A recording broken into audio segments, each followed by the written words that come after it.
Dude, did you know you can subscribe to onlywrestlers.com and keep in touch with your favorite wrestlers? The party never has to end. This week's episode of One of a Kind with RVD is presented by Get Blitzed, and you can get 15% off your order when you head to get-blitz.com and use promo code RVD. Get 15% off. One of a Kind with Rob Van Dam is recorded in front of a live studio audience.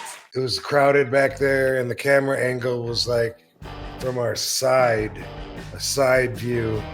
Oh, so you could see that we're doing the splits across the chairs, but only from like from a two-dimensional kind of look at it.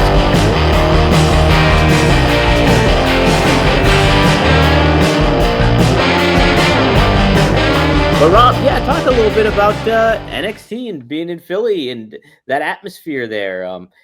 Definitely a different vibe with WWE being in the ECW arena than a lot of the promotions that come on through. It was neat to see the production and how it was set up and everything like that. You guys did some cut scenes and certain things like that to get everything set up, but it was neat to be in that environment. Talk about your experience there a little bit. It felt really welcoming. Everybody from top to bottom was super cool, and everyone went out of their way to make me feel welcome if and when I want to come back, which I got some unsettled business now with Wes and his punk ass. And they all seem really legit, it's really cool. Everybody's happy. They all grew up watching my generation of wrestlers, so they're really stoked to have us there working with them. They value our perspective.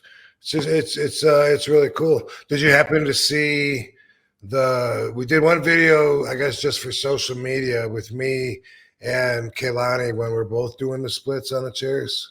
Yeah, so I watched it from afar when you guys were shooting. Oh, when we were doing it. Oh, okay. When you were doing it, so I was watching it happen, and I caught that. That was a pretty neat. I didn't see you because the camera guy was in the way a little bit, so I didn't see your foot up against hers. And I was like, when I saw the actual video, then I was like, oh, that's pretty sweet. They were doing that to you. I was like, that was cool. Yeah, I've always had that in mind, thinking we got to do that eventually. Yeah, and I'm glad we knocked that one out. Yeah, but it was kind of weird. It was crowded back there, and the camera angle was like from our side, a side view. Oh, so you could see that we're doing the splits across the chairs, but only from like from a two-dimensional kind of look at it. So, but anyway, that's cool. I hope that gets a lot of play, because the show-off factor. Yeah, absolutely.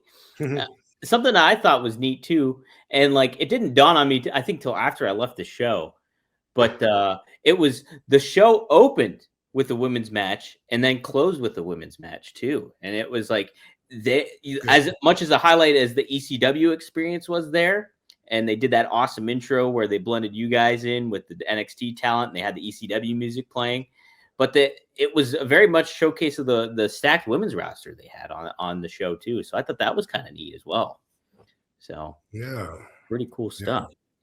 I ran into Booker T backstage too, and I mentioned the Shoop thing, and he got a kick out of that. But did you get to chat with Booker a little bit and everything like that too? A little bit, not much. Yeah, not much. Yeah, but I see him every once in a while, and that's how it is in the business. It always has been for me anyway, unless I have someone specific to talk to him about. Hey, Book, I'm going to be coming out to Houston in a couple of weeks, and boom, boom, boom. But otherwise, even if I don't see wrestlers for a couple of years, then when I see them, it's pretty much just a big hug and just like, man, look at you. All right. There you go. Yeah, there you go, buddy. Yeah. So I didn't talk to him a whole lot, didn't catch up, but did get to see him,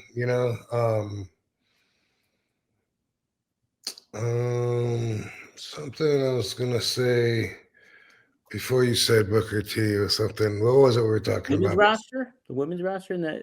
Yeah. I guess I was gonna say, yeah, they're pretty strong with the women. I know they had the 10 women tag match at the end that you're talking about, which was like 5-on-5. And man, there's a lot of room to show skill in a match like that, and there's a lot of room to show, you know, vulnerabilities or weak spots in a match like that too. And I don't know. I think they pulled it off, and I didn't see like the whole thing, but you know, sometimes in a match like that, I'm afraid maybe if it was like in the other company, there might be a lot of spots on there that I would say like, you know what, they shouldn't do that. If they're not good at it, they shouldn't do that. You know, if you're not good at punches, don't throw punches. If you're not good at chops, don't throw chops. If you're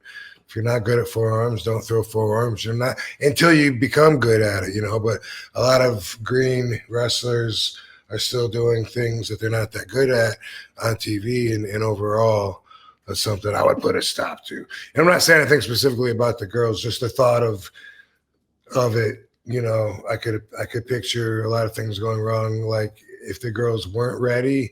And I guess what I'm saying is that I'm impressed with the standards, the workmanship, the level that everyone is at there at NXT in comparison with other wrestling products that are on TV.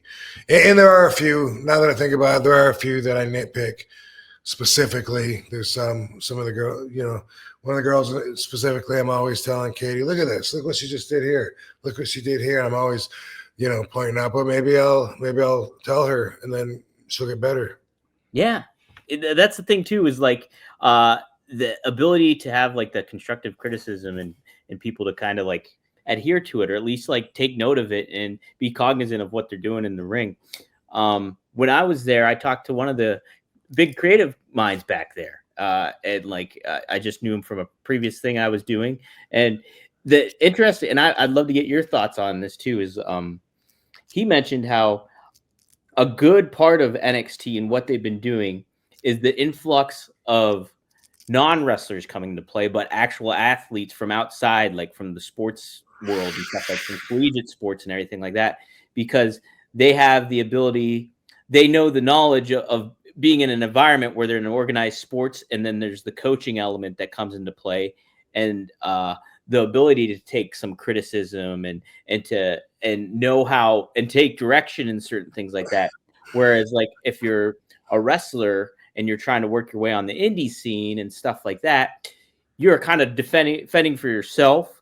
You're very protective and thoughtful of how your character's portrayed and how you're portrayed in certain things like that. And you're kind of swimming in like almost shark infested waters in a certain way. Maybe that mentality is coming into play, but some of that stuff too, if they're not in organized sports, they might not be used to criticism. But he was saying how that if you pair that up with you know, a bit of a learning curve of learning the wrestling terminology and promo class and certain things like that, the athletes have really flourished and really shown an